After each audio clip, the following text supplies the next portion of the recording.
ઓમ શ્રી ગણેશાય નમઃ. જય શ્રી કૃષ્ણ મિત્રો.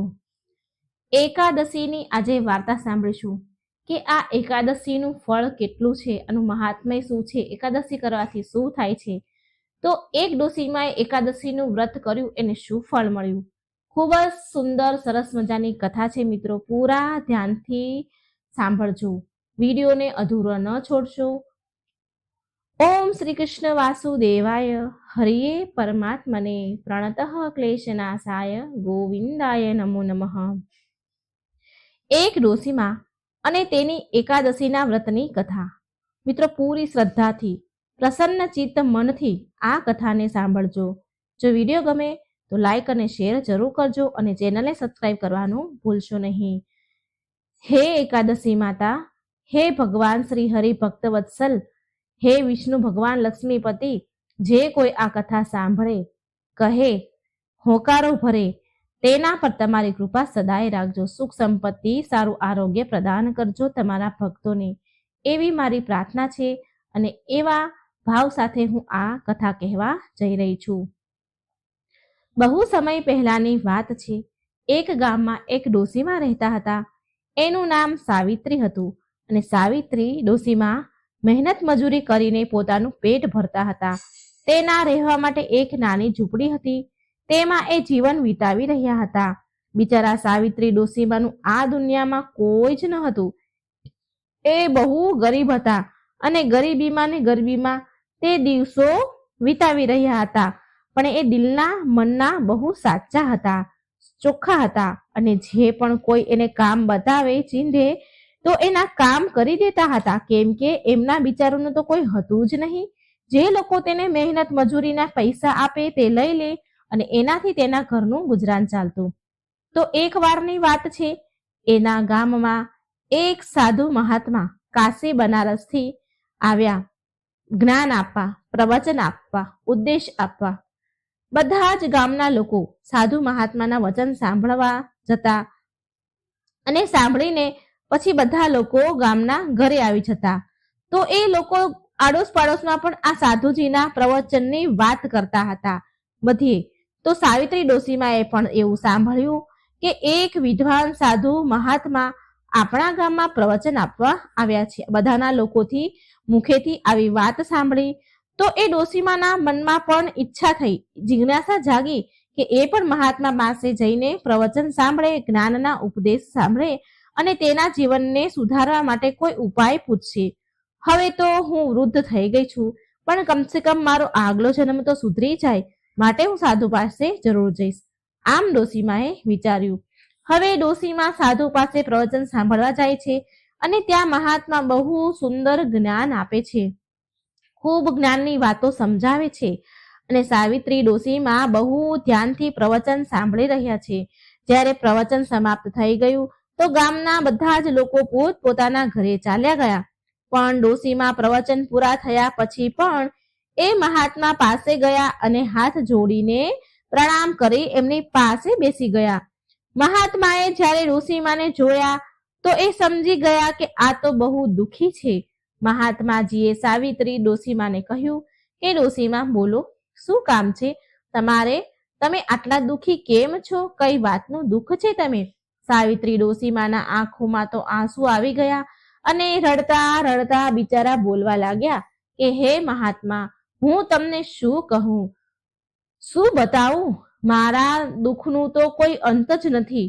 મારા દુઃખ તો બહુ વધારે છે. મનુષ્ય એકવાર અગ્નિમાં કૂદીને બચી શકે છે, બચી જાય છે, પણ મારા દુઃખનો તો પ્રભુ કોઈ અંત જ નથી.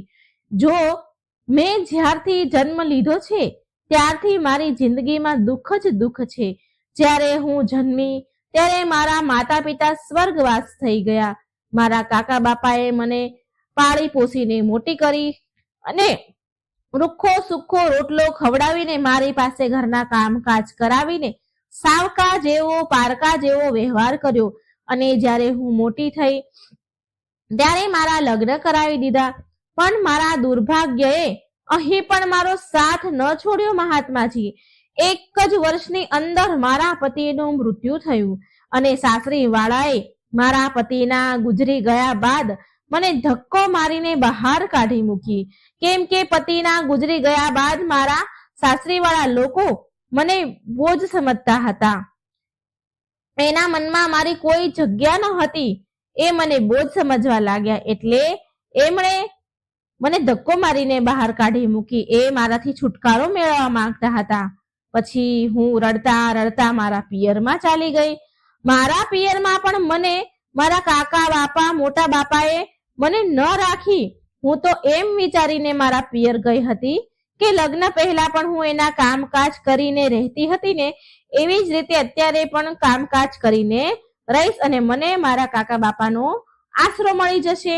પણ હું મારા પિયર ગઈ તો મારા કાકા બાપાએ મને રાખી નહીં, મને કલંકીની કહીને ઘરેથી નીકાળી દીધી. મને કોઈ રાખવા માટે તૈયાર ન હતું.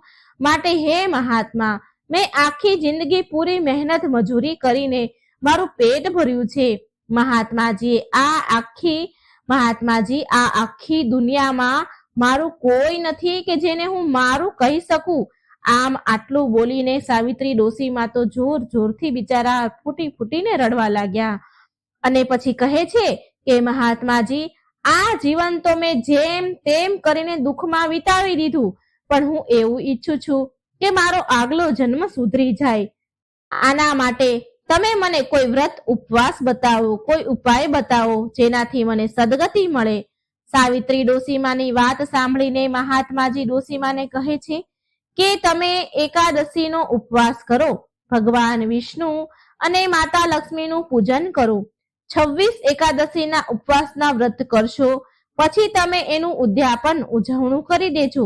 એકાદશીના વ્રત કરવાથી તમારા બધા જ દુઃખ દૂર થઈ જશે, તમારો આગલો જન્મ પણ સુધરી જશે અને તમને સદગતિ મળશે. ડોશીમાએ મહાત્માજીને કહ્યું કે હે મહાત્માજી, એકાદશીનું વ્રત કેવી રીતે કરવું, કેવી રીતે કરવામાં આવે છે, બતાવી દો મને. ત્યારે મહાત્માજી ડોશીમાને કહે છે કે હે ડોશીમા, મહિનામાં 2 એકાદશી આવે છે, એક સુદ પક્ષની અને એક વદ પક્ષની. હે ડોશીમા, તમે બંને એકાદશીનું વ્રત કરો. જે પણ તમારાથી બને એટલું દાન પુણ્ય કરો અને જ્યારે તમારા એકાદશીના વ્રત પૂરા થઈ જાય તો ઉદ્યાપન કરો. આટલી વિધિ પૂછ્યા બાદ સાવિત્રી ડોશીમા એમના ઘરે આવી ગયા. ડોશીમાના પાડોશમાં એક જમના નામના ડોશીમા પણ રહેતા હતા. જે પાડોશી હતી એટલે મનમાં ને મનમાં સાવિત્રી સાથે ઈર્ષાનો ભાવ રાખતી હતી, કારણ કે સાવિત્રી ડોશીમા ગરીબ તો હતા પણ મનના સાચા હતા, શુદ્ધ હતા. ગામના લોકો સાવિત્રી ડોશીમાને માન આપતા હતા, સન્માન આપતા હતા. આ વાત પેલા પાડોશન જમના ડોશીમાને ગમતી ન હતી. હવે સાવિત્રી ડોશીમા એમના ઘરે આવી ગયા અને એકાદશીનું વ્રત કરવા લાગ્યા.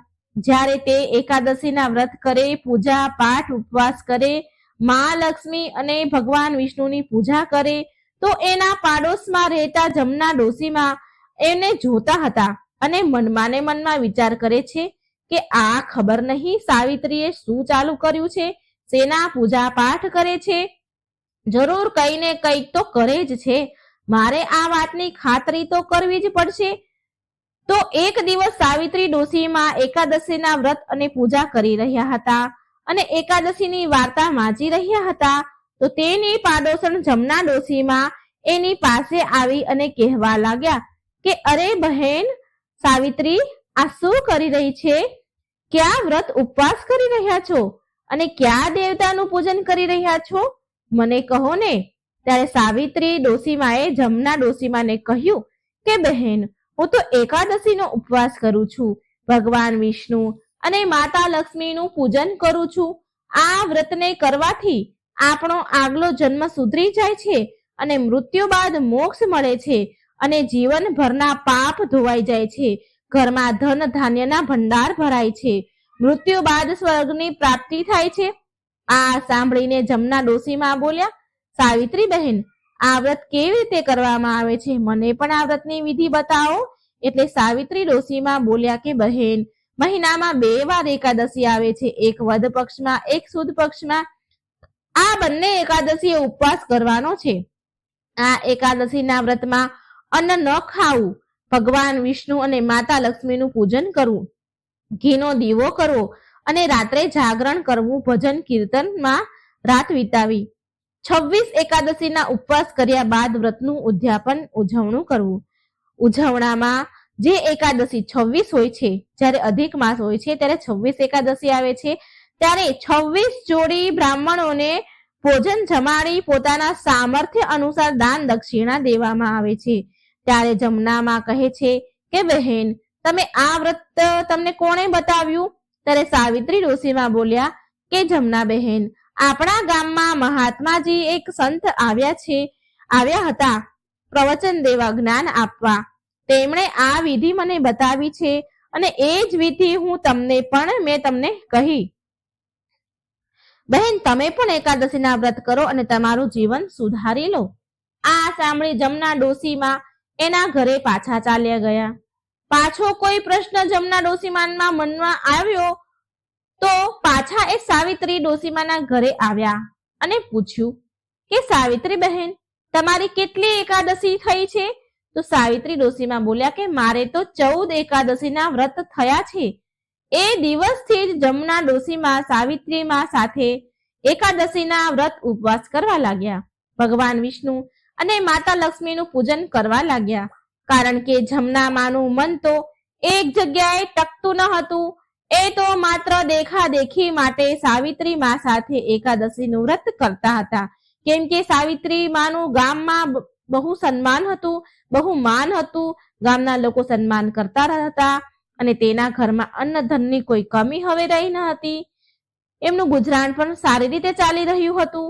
આ બધું જોઈ અને એમને પણ વ્રત કરવાનું વિચાર્યું ઈર્ષાથી. જમના ડોશીમાએ ઈર્ષાથી વ્રત કરવું એવો મનમાં ભાવ હતો એને. સાવિત્રી ડોશીમા ને ભગવાનની કૃપાથી બધું જ સારું હતું. ભગવાનની કૃપા એના પર વરસવા લાગી હતી. ત્યારે આ બધું જોઈ જમનામાં વિચારવા લાગ્યા કે હું જો ઉપવાસ કરીશ તો ભગવાનની કૃપા મારા પર પણ થઈ જશે. તેના મનમાં ક્યાંક ને ક્યાંક લાલચ હતી. હવે જ્યારે સાવિત્રી ડોશીમાના 26 એકાદશીના વ્રત પૂરા થઈ ગયા તો તે દિવસે સાવિત્રી ડોશીમાએ એકાદશીના વ્રતનું ઉજવણું કરી રહ્યા હતા. એ ગામમાં 26 બ્રાહ્મણીને જમવાનું નોતરું આપીને આવ્યા અને સાવિત્રી ડોશીમાએ તેના પૂરા આંગણાને ગાયના છાણથી લીપી દીધું. પછી તેણે શુદ્ધ શાકાહારી ભોજન બનાવ્યું. ભોજન બનાવ્યા બાદ પૂજા પાઠ કર્યા. પછી જ બ્રાહ્મણોને જે નિમંત્રણ આપ્યું હતું તે ભોજન માટે તેમને બોલાવ્યા. ભોજન જમવા માટે બ્રાહ્મણો તેની પત્ની સાથે આવ્યા. પછી ડોશીમાએ તેમને આદર સન્માનથી બેસાડ્યા અને પ્રેમથી ભોજન કરાવ્યું, પીરસ્યું અને પ્રેમથી ખવડાવ્યું. હવે ભોજન કરાવ્યા બાદ તેના સામર્થ્ય અનુસાર અન્ન, વસ્ત્ર, પૈસા દાન આપ્યું.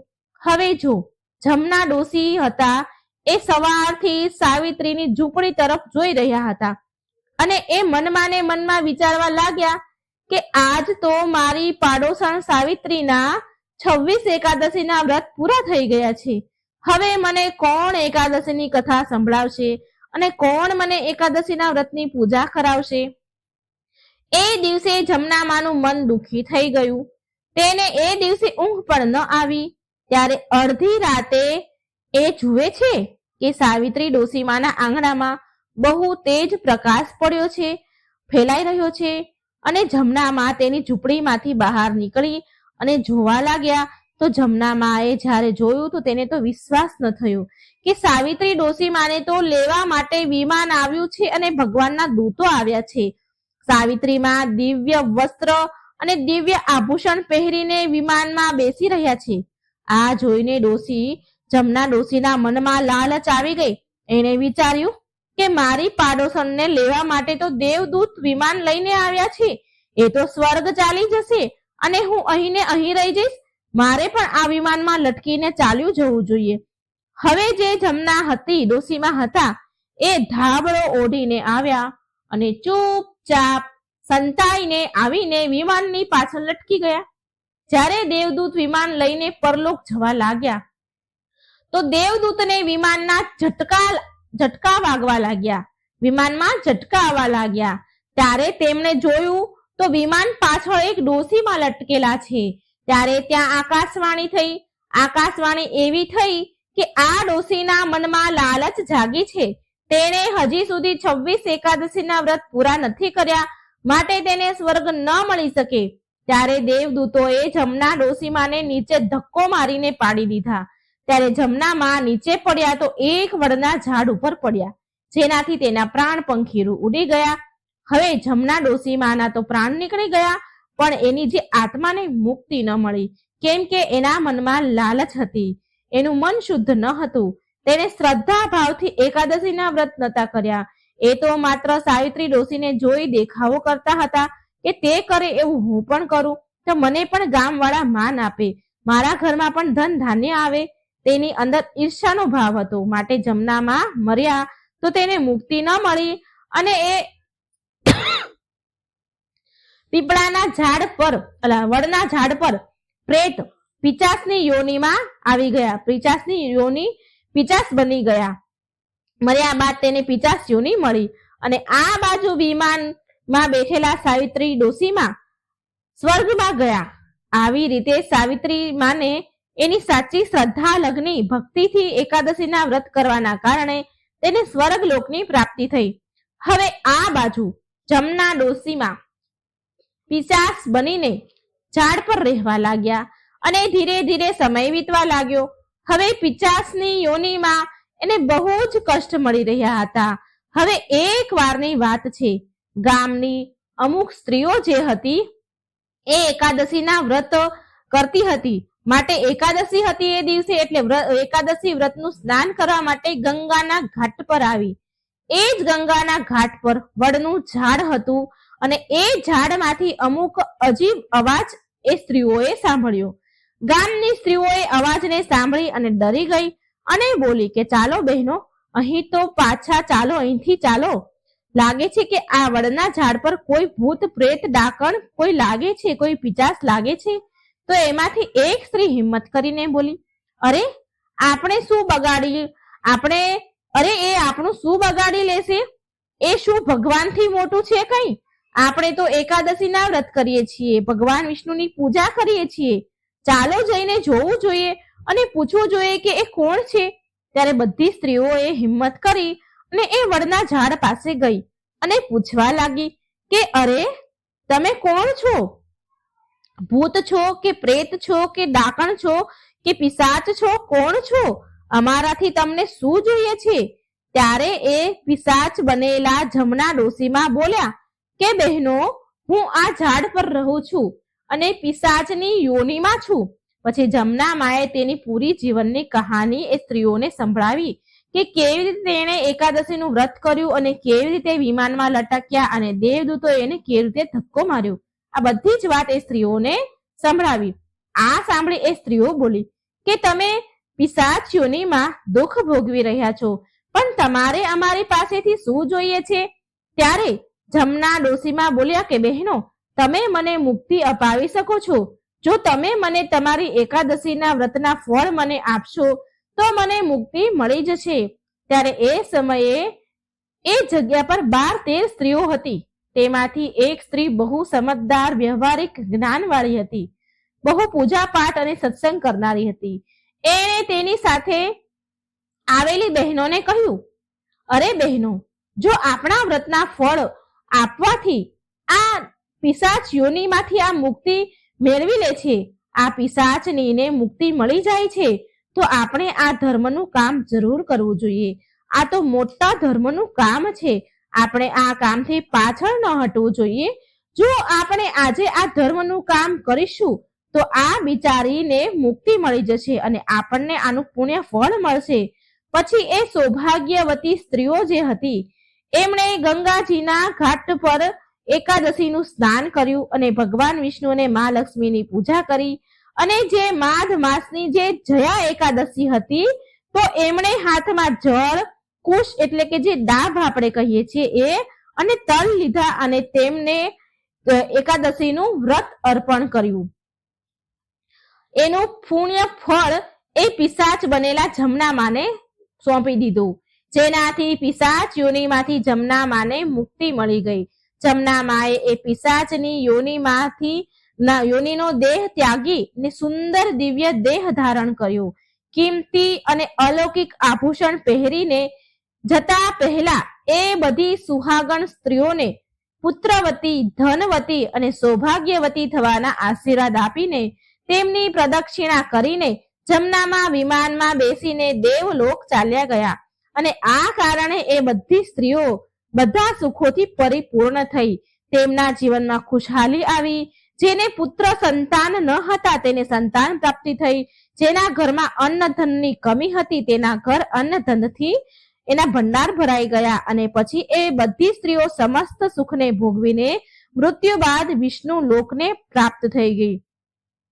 તો મિત્રો, એકાદશીના વ્રતનો બહુ મહિમા છે. હે વિષ્ણુ ભગવાન, હે મહાલક્ષ્મી, જેવી રીતે તમે સાવિત્રી મા પર કૃપા કરી અને એને સ્વર્ગની પ્રાપ્તિ થઈ, તેની બધી મનોકામના પૂરી થઈ, જેવી રીતે જમના માને પિચાસ યોનિમાંથી મુક્તિ આપી, એવી જ રીતે જે આ કથા કહે છે, સાંભળે છે અને જે હોંકારો ભરી રહ્યા છે એની બધી જ મનોકામના પૂરી કરજો. તેમના બધા જ પાપ નષ્ટ કરજો. તેમને સદબુદ્ધિ આપજો. તેમના ઘર ધન ધાન્યથી, પુત્ર પૌત્રથી ભરી દેજો. સારું આરોગ્ય પ્રદાન કરજો. જય ભગવાન વિષ્ણુ, જય મા લક્ષ્મી, જય એકાદશી માતા. મિત્રો, વિડીયો સારો લાગે તો લાઈક અને શેર કરવાનું ભૂલશો નહીં અને આ ચેનલને સબસ્ક્રાઇબ જરૂર કરી દેજો. જય શ્રી કૃષ્ણ. રાધે રાધે. Thank you.